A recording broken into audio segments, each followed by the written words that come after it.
En la HJUT 106.9, Cartografías Editoriales.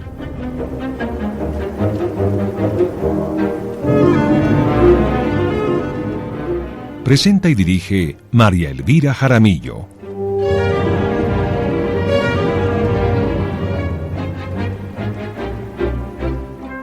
Una presentación de Siglo del Hombre Editores.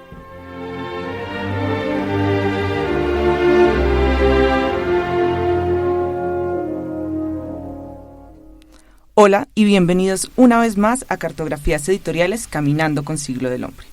Este será nuestro tercer programa en bicicleta. Prepárense, saquen el casco y todo el equipo porque este será un nuevo recorrido por las montañas de la promoción de los derechos humanos. Nuestro programa de hoy es un camino con nuestros amigos del Berg Institute, los expertos en bicicletas. Será un recorrido por la vida de un personaje excepcional del siglo XX. Un personaje que trabajó incansablemente para que existiera un marco legal internacional que pusiera freno a la barbarie. Los invito a sumarse al viaje de un gigantesco desconocido. Esta será la aventura de la publicación, por primera vez en español, del libro totalmente extraoficial Autobiografía de Rafael Lemkin, la primera obra de la Biblioteca de Literatura y Derechos Humanos del Berg Institute. El guía de este viaje es un amigo muy especial de Siglo del Hombre que nos ha visitado desde España. Él es Joaquín González Ibáñez, codirector del Berg Institute, doctor de Derecho de la Universidad Complutense de Madrid. Joaquín es además profesor de Derecho Internacional Público y de Relaciones Internacionales de la Universidad Alfonso X el Sabio de Madrid. Joaquín se dio a la tarea de traducir y editar la publicación del libro de hoy. Joaquín, gracias por acompañarnos. Buenos días. Bueno, a mí me encanta esta parte porque vamos a explicar por qué en bicicleta. Más allá de que sé que eres un fanático, yo soy fanática de todas las vueltas, me encanta. Quiero que nuestro amigo que siempre nos acompaña, que es Juan Camberlen, nos cuente por qué vamos a viajar en bicicleta, Juan, y por qué tú propusiste eso en nuestro primer programa en el Berg. Hola María Elvira, hoy es el día que más ilusión me hacía acompañar a Berg en este programa porque Joaquín va a contar la historia. Como decías el otro día, la hazaña más increíble de todas, yo creo, de las de Berg hasta ahora. Y además esta biblioteca nueva, Literatura y Derechos Humanos, es el mayor camino, el camino más importante que hemos emprendido en estos últimos tiempos. Y de verdad que a la gente va a ser un relato que les va a apasionar. Juan, entonces, ¿por qué debemos sacar bicicleta y no cualquier otro medio de transporte? Porque con la bicicleta podemos absorber todos los estímulos que vamos recorriendo en el camino, y para este libro hace falta. Y yo me acuerdo que tú me dijiste que Einstein había dicho una frase muy particular que quiere decir que uno anda en bicicleta, no sé si te la sabes de memoria, pero... Era, si no Joaquín me ayuda, era la que dirigió en una carta a su hijo diciendo que la vida es como montar en bicicleta, mientras hay que pedalear para no pararse. Algo así era, ¿no? Básicamente era montar bicicletas como la vida misma. Si no mantienes el equilibrio y vas hacia adelante, no existe progreso. Y de manera que ambos tienen que ir hacia adelante. Con su casco voy a insistir mucho en esto y con la bicicleta. Pero para saber a dónde vamos y para hacernos una idea, Joaquín, cuéntanos cuál era el proyecto de viaje detrás de esta publicación y qué querías alcanzar tú desde tu visión personal, digamos, como traductor, pero también como parte del Berg Institute. Bueno, muchas gracias. Lo cierto es que como muchos de los regalos de la vida no son buscados, sino que son regalos que casi te llegan a ti. Como profesor de Derecho Internacional, conocía la figura de Lemkin hace años y conocía precisamente su condición de jurista, que había acuñado un neologismo, que es el término genocidio, que lo crea en el año 43 y aparece publicada por primera vez en 1944 en una obra muy conocida sobre esta materia. ¿Cómo surgió? Pues por suerte, porque leí hace 3 años el libro, que es un libro de Yale, un libro muy, muy prestigioso en su edición y en su colección, Y como estas cosas buenas, los libros son buenos porque los quieres compartir. Y quise compartirlo con un amigo que no hablaba inglés, es otro de los codirectores de Berke Institute, Javier, que él habla solamente griego y latín, en el sentido estricto. Y entonces nos preguntamos, ¿por qué no podríamos sumar a nuestra serie técnico-jurídica de Derecho Internacional una serie que a través de la literatura aproximara al gran público el relato de los derechos humanos? Como nuestro primer libro de la colección fue y es el Primo Levi, la trilogía, en una edición especial que nos apoyó la familia de Primo Levi, pues realmente teníamos una excusa maravillosa. Luego el trabajo, yo no soy traductor, yo hablo varios idiomas y he traducido en varios idiomas, pero este trabajo ha sido muy sacrificado en todos los sentidos porque requiere también de una inversión muy importante. He tenido la ayuda de muchas personas, entre ellas Juan, en la revisión, pero luego también el libro, cuando el lector lo tenga en sus manos, verá que es una obra de arte porque hemos querido combinar un libro, una edición de lujo, en color. Y además, respecto a la edición original de Yale, tiene 70 páginas más, que corresponden a un extraordinario prólogo de Antonio Muñoz Molina y un anexo fotográfico también maravilloso y un anexo técnico-jurídico sobre cómo se negoció, porque el libro es un libro de aventuras, pero es un libro para aquellas personas que quieren saber cómo, con imaginación, con un compromiso ético, uno puede decir abiertamente que la protección de los derechos humanos no es una entelequia. Si se dan las circunstancias, y siempre son las humanas, las personas que deciden cambiar el destino, pues se producen estos milagros cívicos como el legado de Lenkin. El libro es una especie de sonrisa continua, pero también con una mueca de dolor que se proyecta en todo el libro, como los lectores podrán disfrutar. Y la verdad es que en particular es un regalo este año porque hace 70 años celebramos el 70 aniversario de la firma, de la aprobación por parte de la Asamblea General de Naciones Unidas de la Convención sobre Genocidio. Bueno, Joaquín, entonces vamos a abrir toda nuestra maleta, maletín, morral, mochila, como sea que les llamen las personas que nos están escuchando, y vamos a meter todas las cosas que tú necesitaste para llevar a término esta publicación.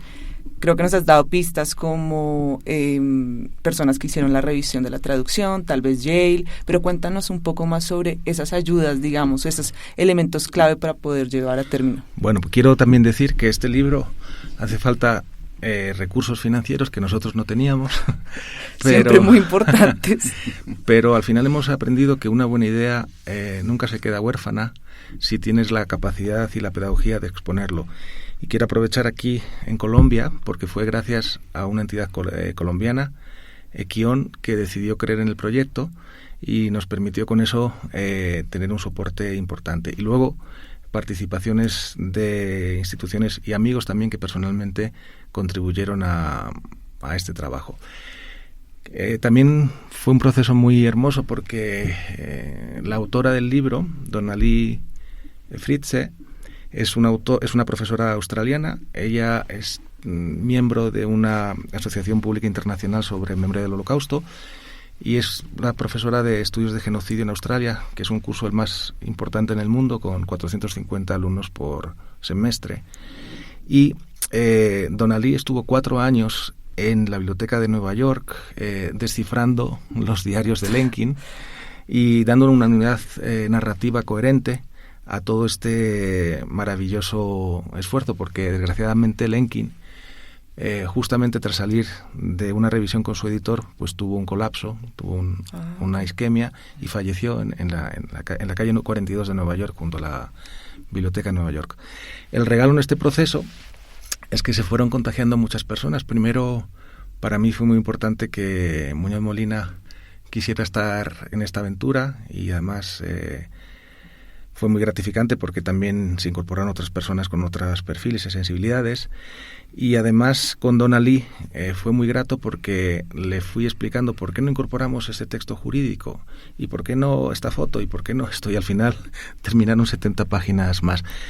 Conocí a Donali en Madrid, que vino precisamente a un acto académico, y fue muy emocionante porque era como si hubiéramos estado juntos 20 años con una sensibilidad, y ella dijo muy emocionada que todo este trabajo había merecido la pena y que, aunque esto no es muy correcto que lo diga, pero dijo que le gustaba incluso mucho más que la edición de Ye. ¡Ah, qué bien!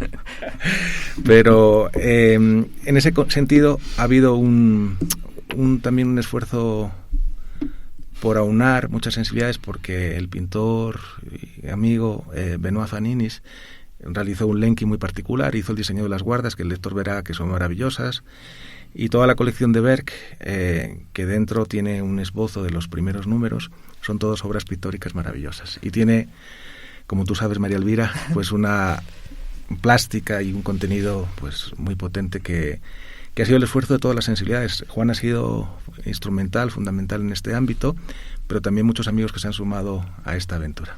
Me gustaría ahí detenernos un poco, que Juan nos ha contado varias veces de la propuesta artística del Berck. Sobre todo en este libro se nota mucho la diferencia con otras ediciones en español. Quisiera que habláramos de la carátula, en inglés, versiones en inglés, porque todas las demás son versiones con unos colores muy oscuros, portadas que apelan más a cosas. Pues claro, la vida de él fue una vida realmente pues muy triste, pero esta portada del libro que tenemos acá en la mesa, el de ustedes, el que es en español, tiene esperanza. Cuéntanos un poquito de esa propuesta.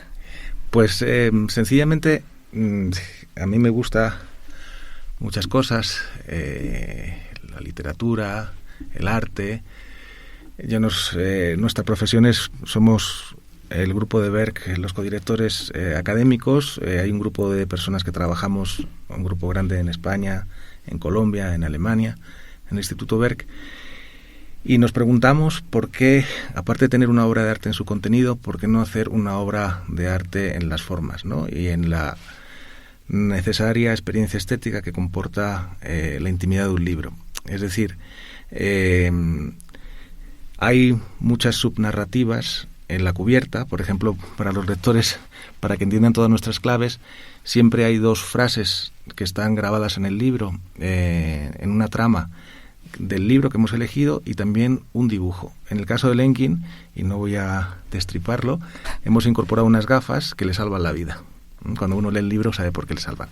Y luego además aparece una composición de Benoît que se llama Les Fils des Étoiles, los hijos de las estrellas, con mucha vida y con mucha esperanza.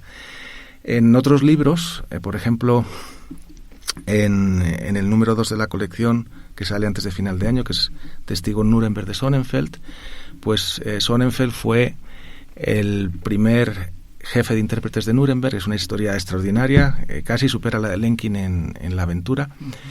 Y como fue el primer intérprete, pues hemos colocado dos dibujos que son unos audífonos de IBM y el primer micrófono que se utilizó en un tribunal internacional para una interpretación, y una frase, ¿no? Todo ello con una narrativa que, cuando tienes el libro, como tú señalas, pues es vaporoso, es ligero, pero sobre todo nos ha gustado mucho porque algunas personas lo tienen en sus despachos, en sus casas, y lo tienen mostrado. No es el canto, sino está como si fuera una obra de arte.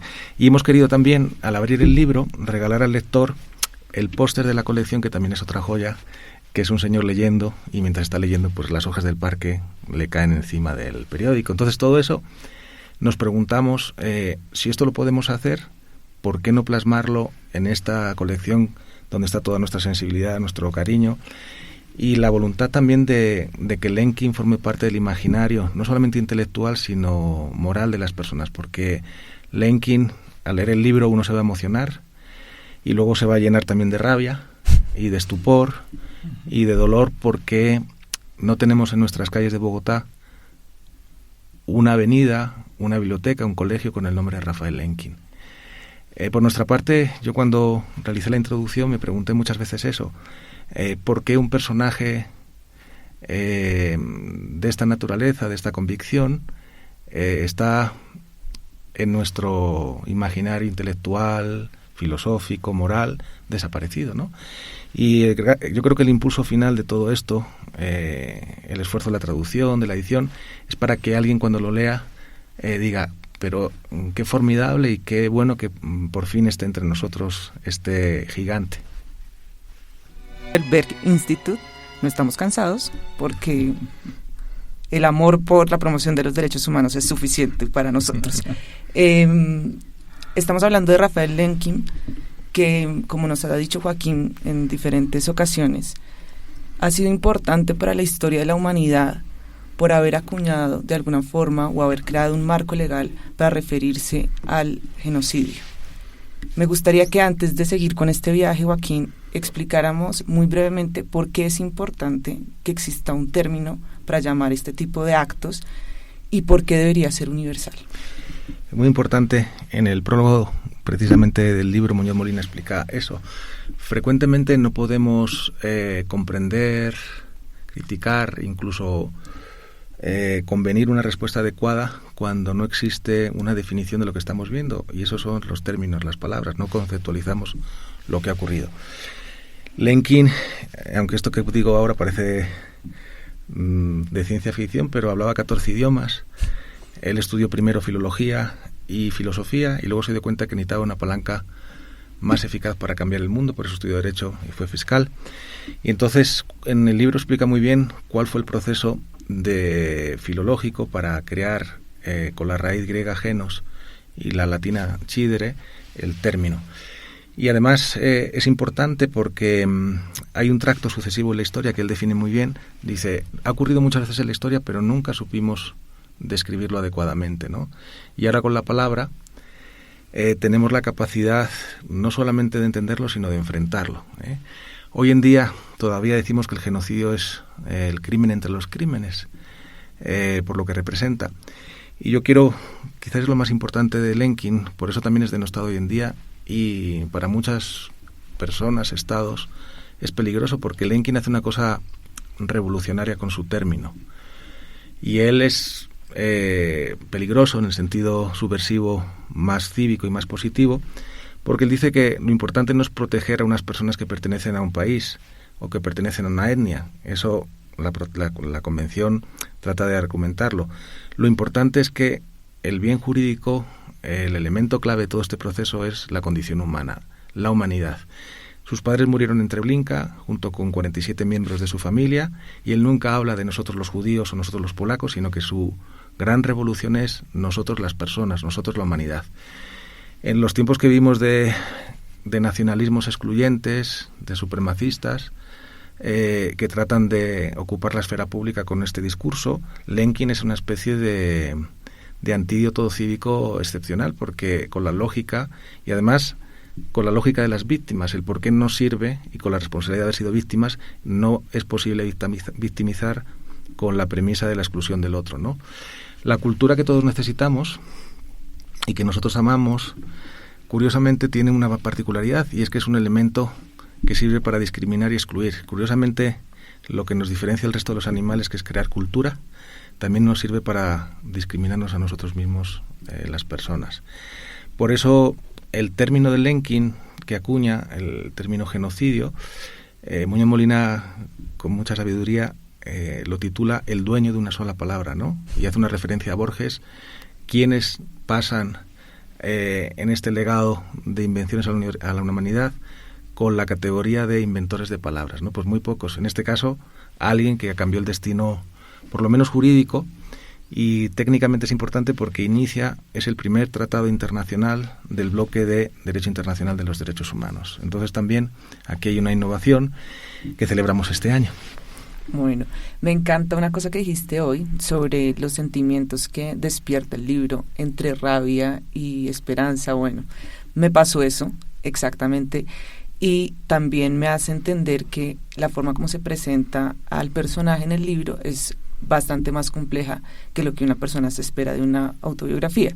Es decir, no es ni bueno ni malo, ni mi mejor amigo, ni el que odio, sino logras ver realmente cómo es un ser humano. ¿Cómo fue ese acercamiento tuyo cuando estás en la traducción? Me alegra mucho esta pregunta porque yo he tenido muchas contradicciones. Yo siempre, claro, luego me documenté, leí muchos artículos, hay otras biografías de Lenkin, esta es una autobiografía, no es una biografía. Y Lenkin fue un personaje incómodo, incluso si uno piensa en las cosas que cuenta, debió ser raro.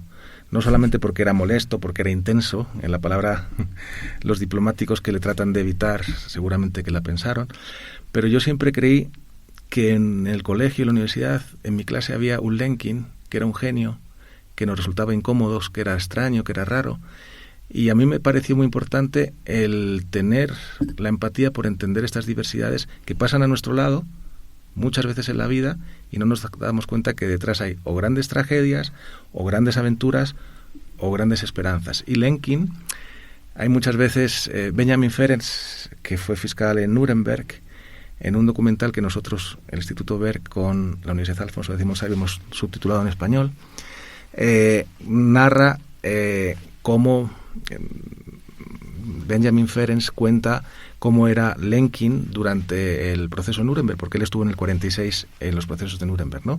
Y entonces él le ve y dice, me daba mucha pena, era una persona descuidada, se veía que estaba quebrado, la ropa estaba sin planchar, y dice, pero él tenía una misión y estaba allí luchando en su capacidad de persona no oficial, porque el título es totalmente extraoficial porque no representaba ningún gobierno, sino que todos sus recursos, su vida, honor, patrimonio y tiempo lo dedicó solamente a que su idea de protección de grupos humanos, que es el genocidio, tuviera la traslación en un marco justo. Muy tristes al final de este programa y de este camino, pero pues antes de despedirme quiero compartir con ustedes una cita de Lemkin que descubrí precisamente en este libro, que es: la función de la memoria no es solamente registrar los acontecimientos del pasado, sino también estudiar la conciencia.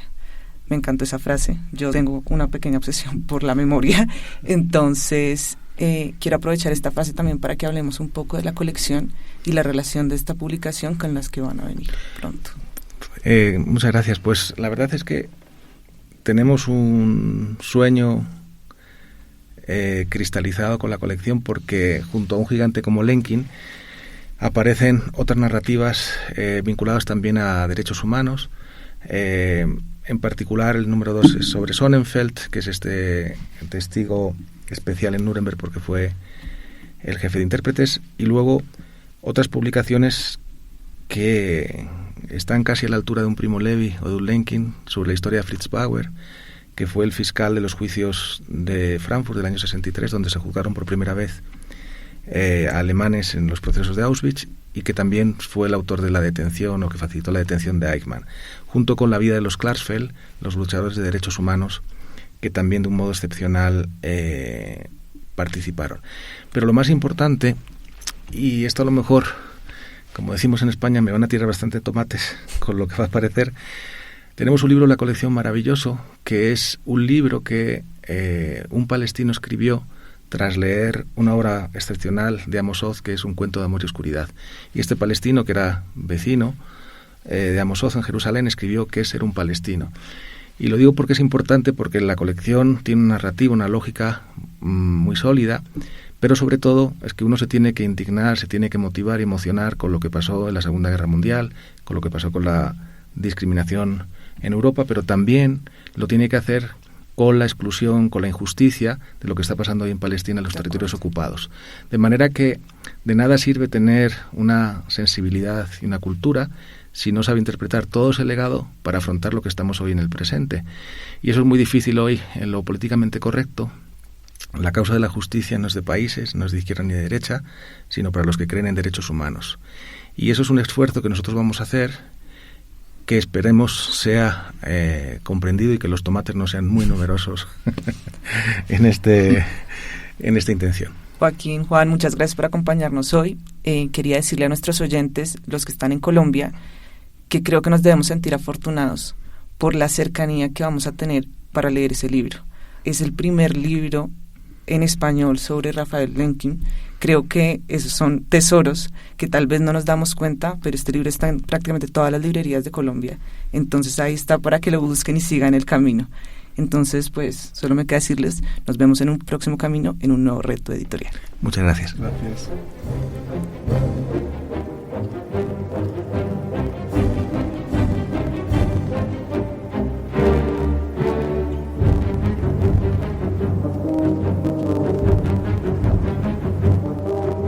En la HJUT 106.9, Cartografías Editoriales.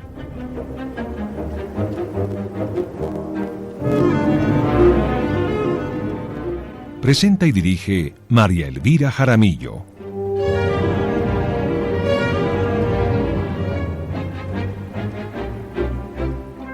Una presentación de Siglo del Hombre Editores.